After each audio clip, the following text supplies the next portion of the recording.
Hello friends, this is Pankaj and you are watching AEM and Devops tutorial. In this video we will explore the Jenkins dashboard.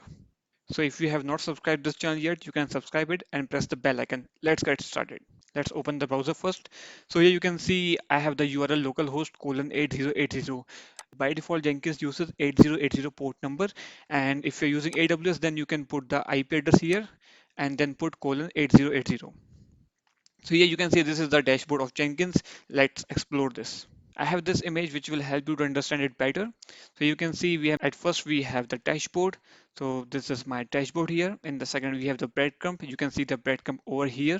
It will show you the current link open. For example, if I go to credentials, it will go to the credentials and you can go back to Jenkins. So this is the breadcrumb, and the third one is the sidebar. So this is the sidebar you can see in the dashboard. So it contains most important things which we have in the Jenkins. The fourth and fifth is the build queue and build executor status. As you can see, we have the four jobs here available. If I will run all these jobs one by one, then it will start executing and it will show up here. So once you will start running the jobs, it will show up here. So by default, it provides two executor. So you would be able to see the status of the jobs here, and the rest of the two jobs will wait here.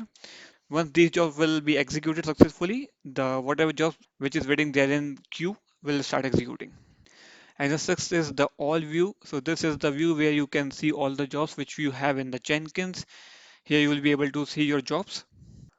Seventh is the projects or jobs. So here it will show up the names of the jobs. Eighth is the build. So you will be able to see the build over here. And the ninth is the build status.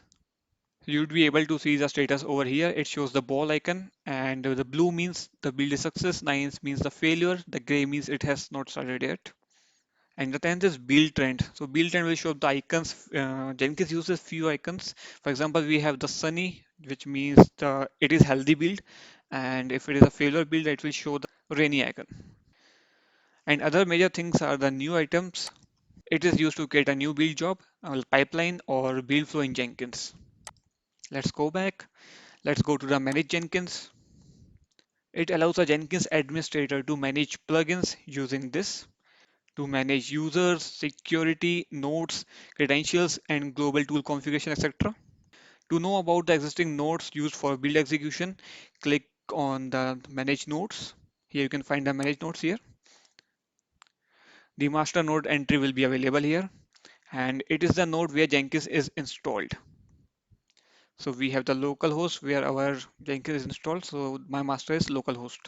We can add multiple slave nodes to distribute the load, which we will learn later in other videos. Let's go back to the dashboard. So now we have become familiar with the Jenkins dashboard. That's it from this video, guys. If you enjoyed this video, subscribe my channel, like this video and share this with your friends. Thanks again for watching.